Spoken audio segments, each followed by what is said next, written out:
ದೇಶ ವಿದೇಶಗಳ ಪ್ರತಿಕ್ರಿಯೆನೆಲ್ಲ ನೋಡಿದ್ದೀವಿ. ಅಮೆರಿಕ ತಾತ್ಕಾಲಿಕ ಸರ್ಕಾರ ಪ್ರಜಾಪ್ರಭುತ್ವ ರೀತಿಯಲ್ಲಿ ರಚನೆ ಆಗಬೇಕು, ಹಿಂಸಾಚಾರ ನಿಯಂತ್ರಣಕ್ಕೆ ಮುಂದಾದ ಸ್ನೇಹಿಯನ್ನು ಶ್ಲಾಘಿಸಿ ಅಭಿನಂದಿಸಿದ್ದಾರೆ. ಅಭಿನಂದಿಸ್ತಾರೆ ಅವರು.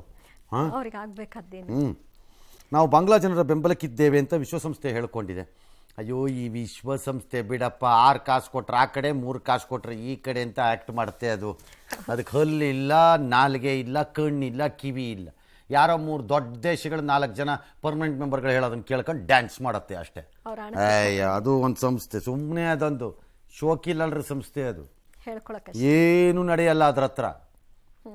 ಬರೀ ಕಾಸು ತಗೊಂಡು ಅಲ್ಲಿ ಹಂಚಿದೆ ಇಲ್ಲಿ ಹಂಚಿದೆ ಅನ್ನೋದು. ಇನ್ನು ಪ್ರಜಾಪ್ರಭುತ್ವ ವ್ಯವಸ್ಥೆ ಬರಬೇಕು ಅಂತ ಬ್ರಿಟನ್ನು ಹೇಳಿದೆ. ಬಾಂಗ್ಲಾ ಹಿಂಸಾಚಾರಕ್ಕೆ ದಿಗ್ಭ್ರಮೆ, ವಿಶ್ವಸಂಸ್ಥೆ ನೇತೃತ್ವದಲ್ಲಿ ವಿಚಾರಣೆ ನಡೆಸಬೇಕು ಅಂತ ಹೇಳಿದ್ದಾರೆ. ಈಗ ಲಂಡನ್ನಲ್ಲಿ ಬ್ರಿಟನ್ನಲ್ಲಿ ನಡೀತಿರೋ ಗಲಾಟೆ ವಿಶ್ವಸಂಸ್ಥೆ ವಿಚಾರಣೆ ಬೇಡವಾ? ಅಲ್ಲಿ ಬೇಡ, ಅಲ್ಲಿ ಬೇಡ. ಅಲ್ಲಿ ಈ ಮಧ್ಯೆ ನ್ಯೂಯಾರ್ಕ್ನಲ್ಲಿ ಭಾರತ ರಾಯಭಾರ ಕಚೇರಿಗೆ ನುಗ್ಗಿದ್ರಂತೆ ಬಾಂಗ್ಲಾದ ಪ್ರತಿಭಟನಾಕಾರರು. ಶೇಖ್ ಹಸೀನಾ ಅವ್ರ ತಂದೆ ಫೋಟೋ ಎಲ್ಲ ಕಿತ್ತಾಕಿ ಎಲ್ಲ ಮಾಡಿದ್ದಾರೆ, ಬೆದರಿಸಿದ್ದಾರೆ. ವಿಡಿಯೋ ಎಲ್ಲ ವೈರಲ್ ಆಗಿದೆ. ಬ್ರಿಟನ್ನು ತಿಳ್ಕೋಬೇಕು, ಅಲ್ಲೂ ಬಾಂಗ್ಲಾದವ್ರು ಭಾಳ ಜನ ಇದ್ದಾರೆ, ಲಂಡನ್ನಲ್ಲೂ. ಎಸ್. ಇನ್ನು ಮೂಡ ಪ್ರಕರಣ ಹೊಸ ತಿರುವನ್ನು ಪಡೆಯುವ ಸಾಧ್ಯತೆ ಇದೆ. ಸಿಎಂ ಪತ್ನಿಗೆ 50-50 ಅನುಪಾತದಲ್ಲಿ ಸೈಟ್ ಹಂಚಿಕೆ ವಿಚಾರದಲ್ಲಿ ಸಾಕಷ್ಟು ಎಡವಟ್ಟುಗಳಾಗಿರೋದು ಬಯಲಾಗಿದೆ. 1998ರ ದೇವನೂರು ಬಡಾವಣೆಯ ಲೇಔಟ್ ಪ್ಲಾನ್ನಲ್ಲಿ ವಿವಾದಿತ 3.16 ಎಕರೆ ಭೂಮಿಯನ್ನು ಡಿನೋಟಿಫೈ ಮಾಡಲಾಗಿತ್ತು. ಈ ಪ್ಲಾನ್ ಪ್ರಕಾರ 2001ರಲ್ಲಿ ಲೇಔಟ್ ನಿರ್ಮಾಣ ಆರಂಭವಾಗಿತ್ತು.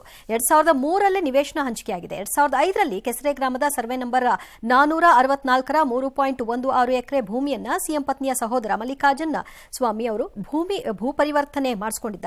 ಈ ಜಮೀನಲ್ಲಿ ಹೈಟೆನ್ಷನ್ ತಂತಿ, ಮರಗಳು, ಅಕ್ರಮ ಕಟ್ಟಡಗಳು ಇಲ್ಲದ ಕಾರಣ ಇದು ವಸತಿ ಉದ್ದೇಶಕ್ಕೆ ಯೋಗ್ಯವಾಗಿದೆ ಅಂತ ಅಂದಿನ ಜಿಲ್ಲಾಧಿಕಾರಿ ತಹಶೀಲ್ದಾರ್ ವರದಿಯನ್ನ ನೀಡಿರುವುದು ಕೂಡ ಬೆಳಕಿಗೆ ಬಂದಿದೆ. ಈ ಮಾಹಿತಿಗಳು ಸಿಎಂ ಬಿಡುಗಡೆ ಮಾಡಿರುವ ದಾಖಲೆಯಲ್ಲೂ ಕೂಡ ಇದೆ. ಹೀಗಿದ್ರೂ ಈ ಭೂಮಿಯನ್ನ ಕೃಷಿ ಭೂಮಿ ಅಂತ ತೋರಿಸಿದ ಹೇಗೆ? ಇಲ್ಲ, ಅಲ್ಲಿ ಮಧ್ಯಾಹ್ನ ಡಿನೋಟಿಫೈ ಆಗಿತ್ತ ಅದು ಲ್ಯಾಂಡ್ ಅಂತ, ಅಂದ್ರೆ ನಿವೇಶನಕ್ಕೆ ಹಂಚಿಕೆ ಆದ ನಂತರ ಅಕ್ವಿಸಿಷನ್ ಆಗಿರೋದು ಮಧ್ಯ ಎಲ್ಲರೂ ಡಿನೋಟಿಫೈ ಆಗಿದೆಯಾ ಅದು ಅಂತ ಗೊತ್ತಿಲ್ವಲ್ಲ. ಅದು ಡಿನೋಟಿಫೈ ಆಗಿದ್ದನ್ನು ಅವ್ರು ಆಮೇಲೆ ಹೋಗ್ಬಿಟ್ಟು ಬೇಕಾದ್ರೆ ಇದು ಮಾಡ್ಕೋಬಹುದು, ಏನ ಕನ್ವರ್ಷನ್ ಅನ್ನ, ಅನ್ಯಕ್ರಾಂತ ಪರಿವರ್ತನೆಯನ್ನ ಮಾಡಿಸ್ಕೋಬಹುದು. ಮಾಡಿಸ್ಕೊಂಡ ಮೇಲೆ ಕೃಷಿ ಜಮೀನು ಅಂತ ಯಾಕೆ ಕೊಟ್ರು ಅನ್ನೋದು ನನಗೂ ಗೊತ್ತಿಲ್ಲ. ಅದು ಮಾಡಿಸ್ಕೊಂಡಿದ್ರೆ ನಾ ಹೇಳ್ತಿರೋದು, ನೋ ಐಡಿಯಾ. ದೋಸ್ತಿ ನಾಯಕರ ಮೈಸೂರು ಚಲೋ ಪಾದಯಾತ್ರೆ ಈಗ 4ನೇ ದಿನಕ್ಕೆ ಬಂದಿದೆ. ಮದ್ದೂರಿನಿಂದ ನಿಡಗಟ್ಟಕ್ಕೆ ಹೋಗಿದ್ದಾರೆ. ಮಳೆ ಸ್ವಲ್ಪ ಇತ್ತಂತೆ, ಏನ್ ತಂಪಾಗಿ ಹೋದ್ರಾಯ್ತಪ್ಪ. ರಾಜ್ಯವನ್ನು ಕಾಯುವ ಕೆಲಸದಲ್ಲಿ ಮಳೆ ಆದರೇನು, ಬಿಸಿಲಾದರೇನು, ಚಳಿ ಆದರೇನು, ನುಗ್ಗು ಮುನ್ನುಗ್ಗು ಅಂತ ಹೋಗ್ಬೇಕಲ್ವೇ? ಸೈನಿಕರಲ್ವಾ ಬಿಜೆಪಿ ಅಂದ್ರೆ? ಹೇಳಕ್ ಮಾತ್ರ. ಆಯ್ತು, ಸರಿ. ಮದ್ದೂರು ಬಹಿರಂಗ ಸಭೆಯಲ್ಲಿ ದೋಸ್ತಿ ನಾಯಕರು ಸಿದ್ದರಾಮಯ್ಯ ಮೇಲೆ ತಿರುಗಿ ಬಿದ್ರು. ಶತಾಯಗತ ರಾಜೀನಾಮೆ ಕೊಡಬೇಕು, ಹೋರಾಟ ನಿಲ್ಲಲ್ಲ ಅಂದ್ರು. ಸರ್ಕಾರದ ವೈಫಲ್ಯಗಳನ್ನೆಲ್ಲ ವಿಜಯೇಂದ್ರ ಮಾತಾಡಿದ್ರು, ರಾಜೀನಾಮೆ ಕೇಳಿದ್ರು. ಇವತ್ತಿನ ಪಾದಯಾತ್ರೆಯಲ್ಲಿ ಕುಮಾರಸ್ವಾಮಿ ಯಡಿಯೂರಪ್ಪ ಇರಲಿಲ್ವಂತೆ. ಬೇಡ, ಏನೋರು ಇರಲೇಬೇಕು ಅಂತ ರೂಲ್ ಏನಿಲ್ವಲ್ಲ, ಚಾಲನೆ ಕೊಟ್ಟಾಗಿದೆ ಅಷ್ಟೇ. ಎಸ್. ಅಧಿಕಾರದ ದಾಹದಿಂದ ಪಾದಯಾತ್ರೆನ ಇವತ್ತು ಆಯೋಜನೆ ಮಾಡಿಲ್ಲ. ಕರ್ನಾಟಕ ರಾಜ್ಯದಲ್ಲಿರ್ತಕ್ಕಂಥ ಭ್ರಷ್ಟ ಕಾಂಗ್ರೆಸ್ ಸರ್ಕಾರವನ್ನ, ಭ್ರಷ್ಟ ಮುಖ್ಯಮಂತ್ರಿ ಸಿದ್ದರಾಮಯ್ಯ ಅವ್ರನ್ನ, ಈ ಸರ್ಕಾರವನ್ನ ಬುಡ ಸಮೇತ ಕಿತ್ತು ಬಿಸಾಕ್ಬೇಕು. ದಲಿತರ ಹೆಸರು ಹೇಳ್ಕೊಂಡು ಅಧಿಕಾರಕ್ಕೆ ಬಂದಿರತಕ್ಕಂಥ ಕಾಂಗ್ರೆಸ್ ಸರ್ಕಾರ ದಲಿತರನ್ನ ಮರೆತಿದ್ದಾರೆ. ಇಂಥ ಭ್ರಷ್ಟ ಮುಖ್ಯಮಂತ್ರಿಗಳು ನಮ್ಮ ರಾಜ್ಯಕ್ಕೆ ಒಳ್ಳೇದು ಮಾಡೋದಕ್ಕೆ ಸಾಧ್ಯ ಇದೆಯಾ? ರಾಜ್ಯದಲ್ಲಿರ್ತಕ್ಕಂಥ ರೈತರು ಕೂಡ ಒಳ್ಳೇದಾಗಲ್ಲ. ದಲಿತರಿಗೆ ಅನ್ಯಾಯ ಅಂತ ಅವ್ರು ನೀವೇನು ದಲಿತರಿಗೆ ಮಾಡಿದ್ದೀರಾ ಅಂತ ಅಲ್ಲಿಗೆ ಮುಗ್ದೋಯ್ತು ಸರ್. ಕರೆಕ್ಟ್. ಯಾರು ಏನು ದಲಿತರಿಗೆ ಏನು ಮಾಡಲ್ಲ. ಸರಿ, ಬೇಡ ಬಿಡಿ. ನೀವು ಜನ ನಿಮ್ಗೆ ಇಷ್ಟ ಬಂದಂಗೆ ನೀವಿರಿ, ಅವ್ರು ಇಷ್ಟ ಬಂದಂಗೆ ಅವ್ರು ಇರ್ತಾರೆ. ಎಸ್. ಕಳೆದ 4 ದಿನಗಳಿಂದ ಹಳೆ ಮೈಸೂರು ಭಾಗದಲ್ಲಿ ಬಿಜೆಪಿ ಜೆಡಿಎಸ್ ವಿರುದ್ಧ ಕಾಂಗ್ರೆಸ್ ಸಭೆಗಳನ್ನು ಆಯೋಜಿಸ್ತಾ ಇದೆ. ಆಗಸ್ಟ್ 9ರಂದು ಮೈಸೂರಿನಲ್ಲಿ ಭಾರೀ ಶಕ್ತಿ ಪ್ರದರ್ಶನಕ್ಕೆ ಸಿದ್ಧತೆ ನಡೆಸ್ತಾ ಇದೆ. 2 ಲಕ್ಷಕ್ಕೂ ಹೆಚ್ಚು ಕಾರ್ಯಕರ್ತರನ್ನ ಸೇರಿಸೋಕೆ 6 ಜಿಲ್ಲೆಗಳ ಮುಖಂಡರಿಗೆ ಟಾಸ್ಕ್ ಕೊಟ್ಟಿದ್ದಾರೆ.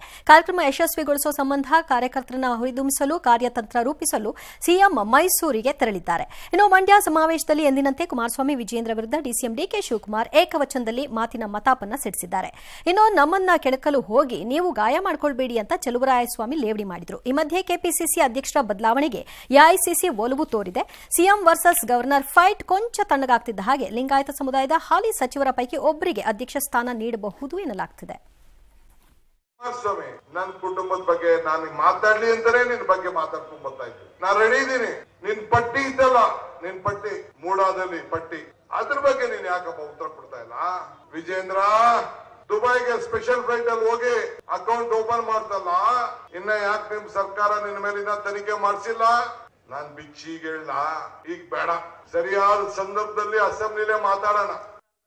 ನಿಮ್ಮ ತಪ್ಪನ್ನ ಬಿಟ್ಟು ನಿಮ್ಮ ಹಗರಣಗಳನ್ನ ಮುಚ್ಚಿಡೋ ಅಂತ ಕೆಲಸವನ್ನ ಸುಮ್ಮನೆ ಕೆದಕಿ ಗಾಯ ಮಾಡ್ತಕ್ಕಂಥದಕ್ಕೆ ಹೊರಟಿದಿರಲ್ಲ, ಇದನ್ನೆಲ್ಲ ಬಿಟ್ಟು ನಿಮ್ಮ ಜವಾಬ್ದಾರಿ ಏನೋದನ್ನ ಅರ್ಥ ಮಾಡ್ಕೊಳ್ಳಿ. ನಿಮ್ಗೆ ಏನಾದ್ರು ಬೇಗ ಈ ಸರ್ಕಾರ ವ್ಯತ್ಯಾಸ ಆಗ್ಬಿಟ್ರೆ ನನಗೇನಾದ್ರು ಅವಕಾಶ ಸಿಕ್ಕದ ಅಂತ. ಅಷ್ಟು ಸುಲಭ ಅಲ್ಲ ಸ್ವಾಮಿ. ಬಿಜೆಪಿ ಅವರು ಕನ್ಸ್ ಕಾಣಬೇಡಿ.